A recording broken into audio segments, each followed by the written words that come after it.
Ladies and gentlemen, welcome back to Sunday Funday.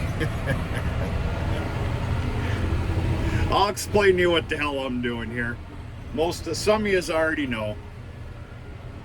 And you're gonna have to excuse me. I'm in a tight spot here, and I've only got two hands, so you're gonna have to bear with me. I'll explain to you what's happening.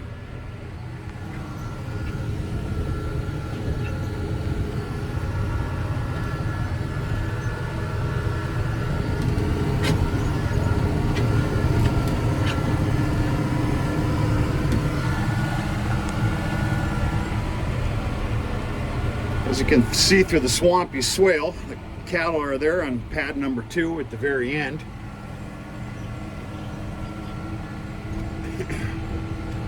And the tractor just barked at me that I'm in need of fuel.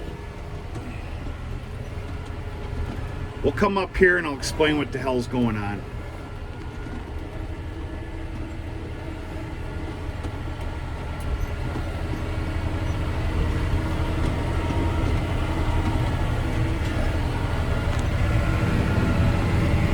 Another new calf right there. It's calf number 4 today, another bull calf that's going to become a steer.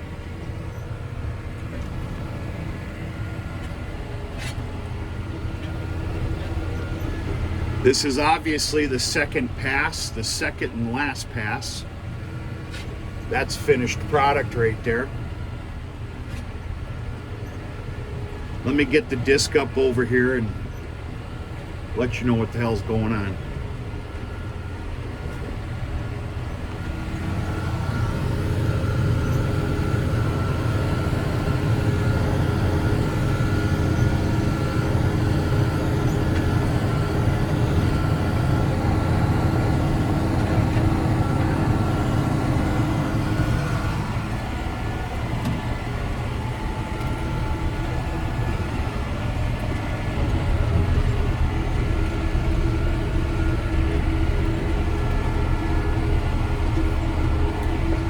Alright, this is the calving yard. Every spring, gate gets opened over there, and they come in here for calving. Not only calving, but a little bit of nice room to roam. I dare say a small amount of grazing, even though things are very, not very plush at that time. Lush, excuse me.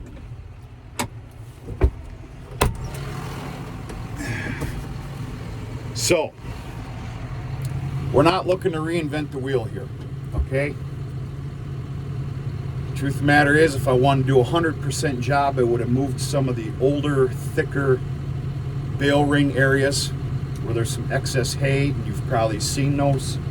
I probably filled in a few holes deeper in nature with the tractor and bucket. We're not looking to get fancy here. I'm looking to do a good job, just not looking to get fancy. So, my fear, we'll call it a fact actually, is that if I don't continue to do something with this sacred area, I can't put into words to you what this area right here means and how lucky I am to have it. If you can tell, it's a crested area that stays pretty damn nice and dry. Now, of course, you get all the cattle out here and you start doing some feeding out here, it becomes a different story. Here, they've always got somewhere to go that is nice and flat ground and dry. The fear is if I don't continue to do something with this every year, it's going to end up turning into one of my cow yards. Well, I can't allow that to happen.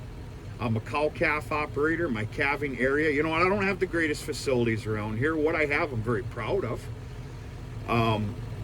This is my calving ground for the spring, and I have to continue to take care of it. Meaning I need to put some stability. I need to put a ground floor back in here and some stability. As an added bonus, whatever I'm putting in here, and that's up for discussion.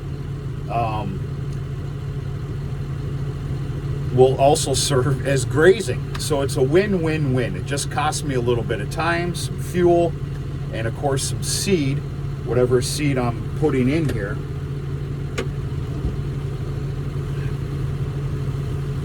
I'm running pretty low on fuel. What am I going to put in here? I don't know. It's going to be somewhere along the lines of oats or a barley, a rye. I don't know, a wheat. I don't know. I know that I do have some leftover rye from last fall. In fact, I think I've got about, hell, I've got just shy of 100 pounds worth, which is quite a bit. That's not going to completely do this area, so I need to pick something up more. So it's going to automatically be some rye, and then I'm going to add something into it. Anybody out there with this kind of experience, somewhat similar to this, please chime in with anything that you use that proved to be pretty nice. So here's the deal. In a perfect world, I've only got 25 days. 25 days before all the cattle and the calves come tromping through here again. So whatever I put in, I guess that's another a point to speak about, something that just explodes. Whatever I put in here, in 25 days from today, the cattle will be in here. That's I'd sure like to see a longer amount of time, but I don't have it, period. That's reality. So yeah, that's what I got cooking here. I started this venture, what was it, last year?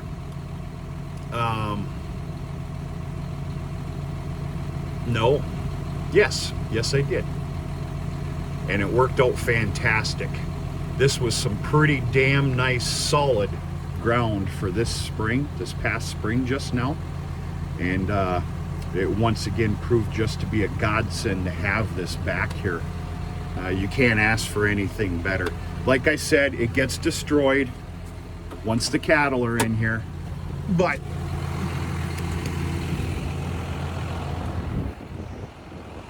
it proves its purpose for the amount of time that it's needed. And that amount of time is roughly anywhere from it's about 45 days. A little shy of that. Now I need to hit this again widthways, and I'm done with this. I'm gonna go drop off and park this disc. Get ready for the big dance tomorrow with some fertilizer and that culti-mulcher to the sorghum field. I will be culti-mulching this. In fact, I'll probably be doing it tomorrow night. Sorghum field comes first. I won't be putting any fertilizer on this. Plus, I want this to dry out. That's why I'm wanting to wait till tomorrow night. For obvious reasons of all the manure out here, I will not be putting any fertilizer on this. That's no. So that's what we got cooking. Worked up pretty nice, but it's because of that moisture that's still in the ground.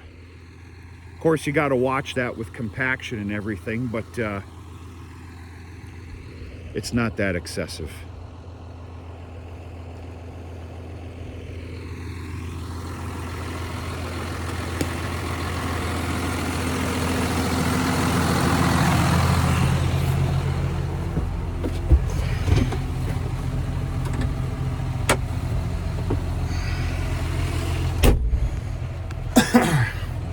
So that's what we got going. The only thing that would make this a better Sunday Funday is some of those John Deere Bush Light cans. It's too early in the day for that. I got a lot to do yet. Hell, I don't even know what time it is. It's got to be about 1:15, somewhere around there. But that's it, folks. Chime in by comments if you care to. Especially those that may have done something similar to this. Remember, I've got a 25-day window. That ain't much time, but we we got to make it work. No bones about it. I got to get my butt in gear. We're going to talk to you sooner or later.